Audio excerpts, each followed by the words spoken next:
The moment he noticed her hands trembling over an untouched glass of water, Marcus felt the familiar tightening in his chest, the same ache he used to feel when bills stacked higher than hope and his son asked questions he couldn't answer. The restaurant was warm, elegant, far beyond the places he usually stepped into, and yet the cold he sensed had nothing to do with money or status. Across the table sat a woman who looked like she belonged to a different world, dressed with quiet power and grace, her mascara barely holding together against tears she clearly hadn't planned to shed. What if this were you, sitting across from a stranger, realizing both of you carried invisible weights that might shatter the night before it even began? Marcus was a single father in Ohio, the kind of man who measured life in grocery lists and school schedules. His wife had died 3 years earlier after a short, brutal illness that drained their savings and left him standing alone with a 5-year-old boy named Noah and a heart still learning how to breathe. He worked maintenance at a small apartment complex, picking up side jobs whenever he could, often returning home with scraped hands and quiet exhaustion. The blind date had been a rare concession to a coworker's persistence, a gentle push toward something called living again. He had almost canceled, worried about his worn jacket and the truth that always surfaced eventually, but something told him to show up, even if only to remind himself he was still human.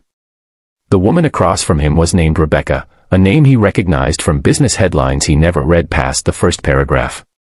She was a CEO of a rapidly growing tech firm based in California, temporarily in town for a board meeting and apparently just as reluctant to be there as he was. The date had been arranged through mutual acquaintances who believed loneliness didn't discriminate between wealth and struggle. At first glance, Rebecca seemed unbreakable, her posture straight, her voice steady when she introduced herself, yet cracks began to show almost immediately. Her eyes carried the tiredness of someone who had climbed too high, too fast, and forgotten what the ground felt like.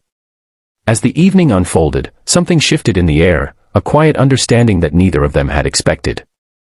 Marcus listened more than he spoke, a habit formed by years of comforting a grieving child. Rebecca, perhaps sensing safety in his silence, let her composure slip. She spoke of a life filled with meetings, flights, applause, and isolation, of nights spent staring at city lights from hotel windows, wondering when success had become another word for emptiness. Then came the moment that broke him, when she confessed that the blind date was not about romance at all, but about proving to herself that she was still capable of feeling something real, because her last relationship had ended with the accusation that she loved her company more than people. Marcus felt his throat tighten as he absorbed her pain, because it mirrored his own in an unexpected way. He had lost love not to ambition, but to fate, and yet the result was the same hollow space where warmth used to live.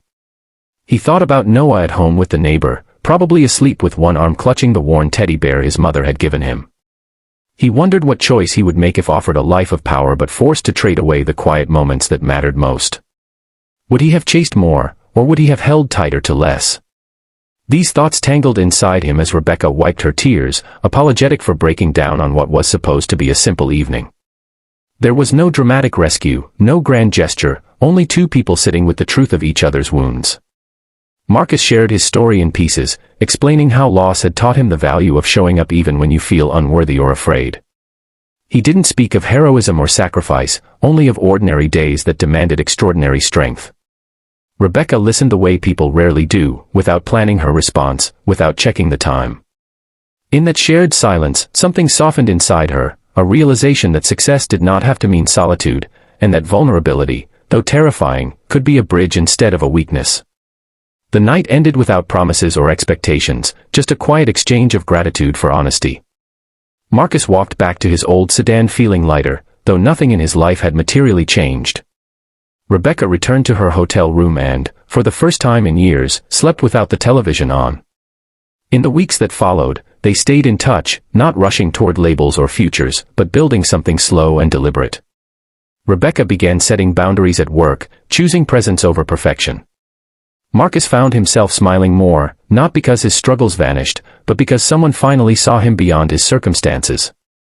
Months later, Rebecca visited Ohio again, this time not for meetings, but to attend Noah's school play, sitting beside Marcus with tears in her eyes as a little boy waved from the stage. In that small auditorium, far from boardrooms and fine dining, she understood what had been missing all along. Life, she realized, wasn't about climbing higher alone, but about who waited for you when you came down. Marcus, watching her clap with genuine joy, felt something he hadn't allowed himself to feel since his wife passed away, a cautious hope that love could return without replacing what was lost.